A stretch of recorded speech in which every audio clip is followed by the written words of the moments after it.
dari kecil sudah dijodohkan oleh cowok yang sampai detik ini dia nggak pernah tahu itu bentuk calon suaminya itu seperti apa. Tapi kisah ini kalau gue rasa lebih dari Siti Nurbaya.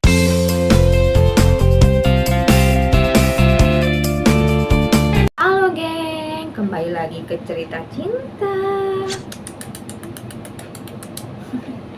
Nah geng, kita dapat lagi cerita cinta dari kawan kita ya. Yang pasti gue tutup ya kerahasiaan nama kawan kita ya. Jadi kita masuk aja ke cerita cintanya geng. Jodoh kan? Emangnya zaman Siti Nurbaya?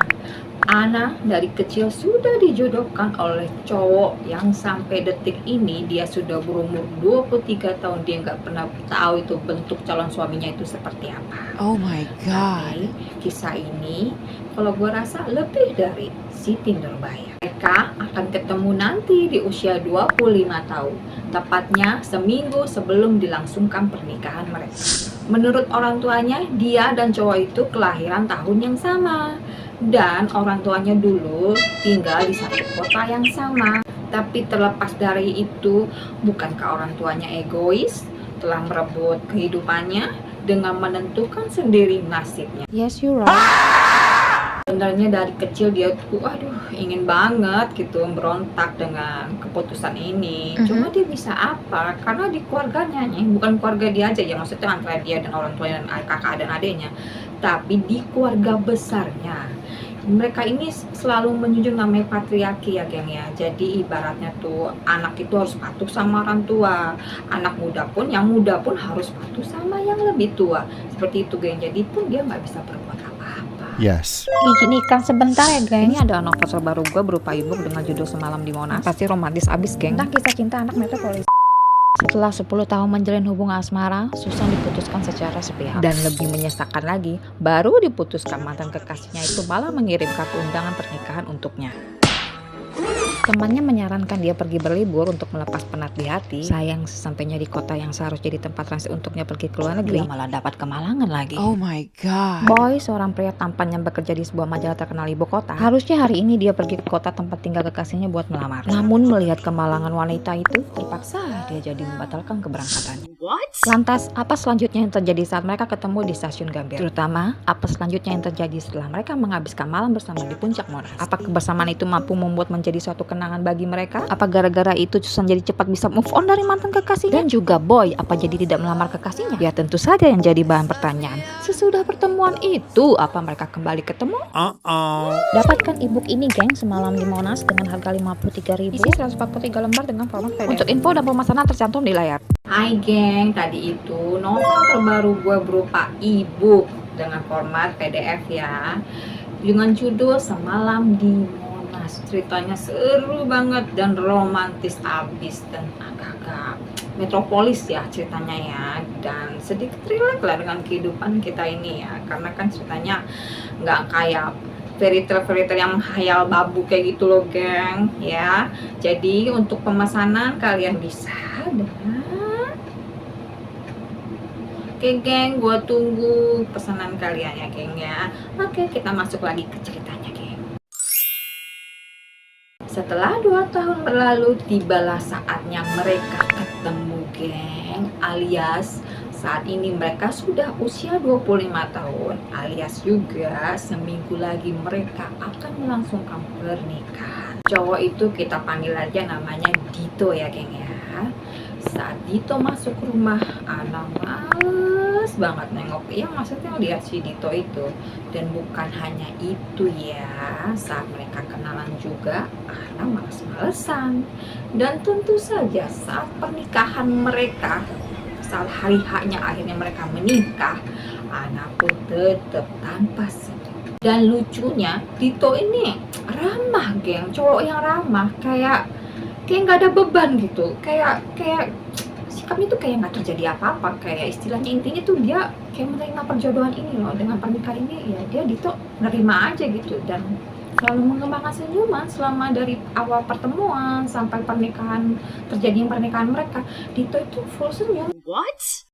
Terus sesudah menikah mereka tinggal di rumah pemberian orang tuanya si Dito. Dito. Pas tinggal serumah, Ana baru tahu ternyata Dito selain ramah, anaknya ternyata cuek, geng. Jadi tuh si Dito itu kayak nggak peduli dengan sikap dinginnya si Ana. Oh Jadi my tuh God. karena dasar nggak cinta, Ana itu nggak mau ngapa-ngapain, mau itu urusan rumah, beres-beres lah pokoknya, sampai juga ya ngurus masak lah ya. Juga Ana tuh nggak mau, pokoknya dia intinya nggak mau ngapa-ngapain. Ya termasuk juga nggak mau melayani suaminya. Dan ini artinya belum terjadi malam pertama di antara mereka. Dan kelakuannya itu tidak pernah dilaporkan suaminya ke orang tuanya. Nah, karena itu si Ana jadi melunjak. Dia jadi jarang pulang. Jadi dia sering banget gitu geng nginep di rumah temennya. Dan si suaminya emang dasarnya cuek ya. Jadi pun setiap dia nginep di rumah temennya ya, Ana kan karena nguncak kan. Jadi dia tahu kalau si suaminya ini cuek. Dan suaminya memang setiap dia nginep di rumah temannya nggak pernah nyariin, nggak peduli anak nginep mau pulang atau itu nggak peduli. Ya, atas ini Ana akhirnya memberontak ya. Cuma memberontaknya pas di pernikahan mereka ya, bukan waktu saat digaungkannya perjodohan ini. Ya karena kan dia nggak bisa kan melayangkan protes ke orang tuanya. Jadi dia melampiaskan perasaannya, unek-uneknya selama ini ke suaminya dengan cara ya begini, dengan sikap dinginnya itu selama ini ke suaminya selama pernikahan mereka maksudnya ya. Sebenarnya juga dari sikap cuek suaminya, kadang Ana berpikir apa itu sebenarnya juga bentuk sikap suaminya dari ya selama ini yang dipendamnya seperti dia lah gitu. Sebenarnya itu di suaminya itu sebenarnya juga menolak gitu dengan pernikahan ini, dan akhirnya dilampiaskannya di saat ya mereka sudah menikah, sama gitu seperti anak dingin gitu. Terus pada suatu ketika saat dia lagi menginap di rumah temannya, dia mengalami kecelakaan geng, jatuh dari tangga. Karena dia nggak mungkin hubungin keluarganya, jadi terpaksa dia memberitahu suaminya. Ya memang juga suaminya kan harus tahu atas kejadian ini kan. Yes. Ajaibnya suaminya datang menemuinya di rumah sakit. Dan untuk pertama kalinya mereka terlibat percakapan. Bisa peduli juga ya, ucap Ana. Maksudnya bingung suaminya. Padahal aku hanya kasih tahu aja, nggak harap kamu datang, jelas si Ana. Oh, suaminya baru paham nih arah bicara anak kemana.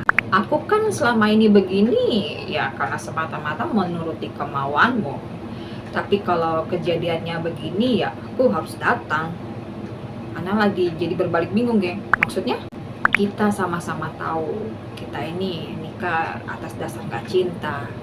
1 tahun sebelum pernikahan itu terwujud, aku terus terang berusaha banget menerima kenyataan ini.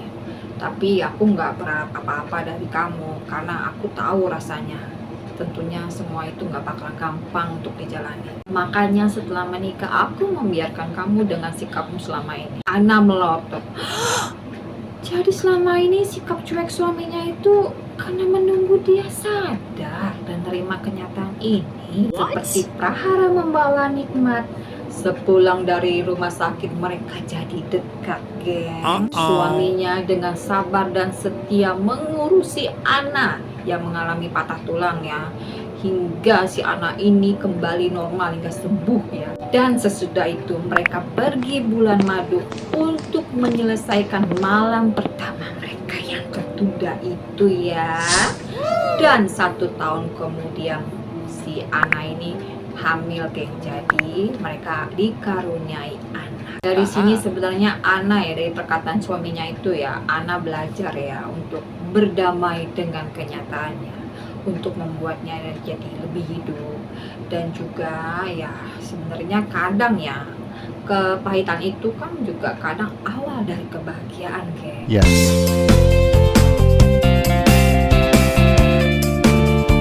Nah itu dia geng cerita cintanya yang berakhir happy ending ya.